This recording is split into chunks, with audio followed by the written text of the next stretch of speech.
জন্য মরণের আগে তোরে 6টা গুণ অর্জন করা লাগবে।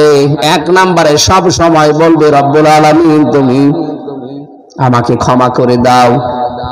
এটা আমাদের জীবনে আছে নেই? নবীজি নিষ্পাপ ছিলেন, আগে পেছনের সব কিছু তার মাপ ছিল, তারপরে প্রতিদিন তিনি 100 বার করে ক্ষমা চাইতেন আল্লাহর কাছে। আপনি 24 ঘন্টায় কয়বার চেয়েছেন? এই জন্য আমি সহ যারা এখানে আছি, দুশ্চিন্তা, এই যে শব্দটা বললাম, কি চিন্তা, এটা কম বেশি আমাদের আছে না নেই? এটা থেকে মুক্ত হওয়ার জন্য একটা আমল 24 ঘন্টার যখনই সময় পাবেন মনে আসলেই পড়বেন আস্তাগফিরুল্লাহ, আস্তাগফিরুল্লাহ। আমার আল্লাহ বলেন এইটার জন্য আমি তো দুশ্চিন্তা দূর করব।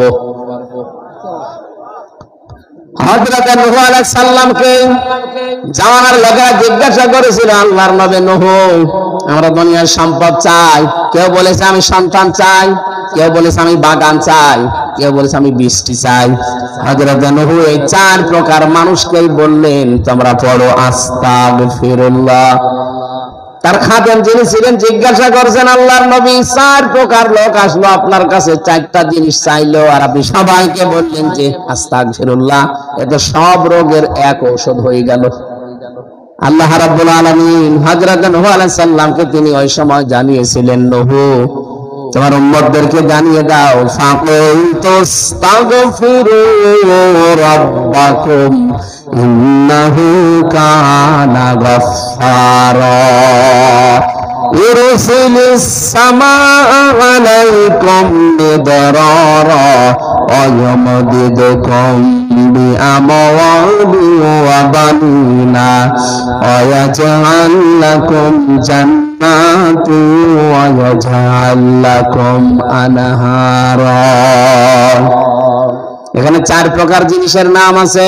আস্তাগফিরুল্লাহ পড়ার উপকার, এখানে এই আমলটা নারী হোক পুরুষ হোক, পাক থাকেন নাপাক থাকেন, অন্য কোন শব্দ যদি জিকির করা নাও চাই, এই শব্দটা জারি রাখবেন মুখে, আস্তাগফিরুল্লাহ, আস্তাগফিরুল্লাহ। অফিসে বসে আছেন, মনে মনে পড়েন, জোরে জোরে পড়েন, যেভাবেই পড়বেন আস্তাগফিরুল্লাহ। আল্লাহ সবচাইতে বেশি এই শব্দটাই খুশি হন, বলেন সুবহানাল্লাহ।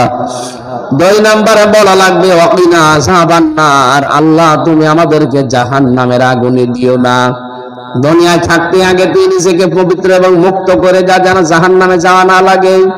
3 নম্বরে আস-সাবিরিনা, ধৈর্যশীল হওয়া লাগবে। 4 নম্বরে সাদিকিনা, সত্যবাদী হওয়া লাগবে। 5 নম্বরে ওয়াল কানিতিনা, আনুগত্যশীল হওয়া লাগবে আল্লাহ রাসূলের প্রতি। والمنفقين والمستغفرين بالأسحار, সাধ্য মতো খরচ করা লাগবে যতদিন আপনার এই চোখ নড়ে, তার মানে বেঁচে আছেন, এবং শেষ রাতে ধর্ণা দেওয়া লাগবে আল্লাহর কাছে। আমি সহ যারা আসলাম এই 6টা গুণ এখন থেকে অর্জন করার জন্য আমরা লেগে পড়ি যতদিন মরণ না আসে। তো এই 6টা জিনিস সামনে থাকবে আসক্তি হিসাবে তামাম দুনিয়ার ভেতরে। এখান থেকে কন্ট্রোল করে যদি পরিমিত ব্যবহার করতে পারি, 3টা পুরস্কারের ঘোষণা আল্লাহ দিয়েছেন।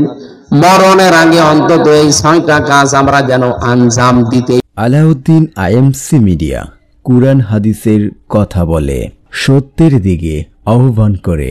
Alauddin IMC media.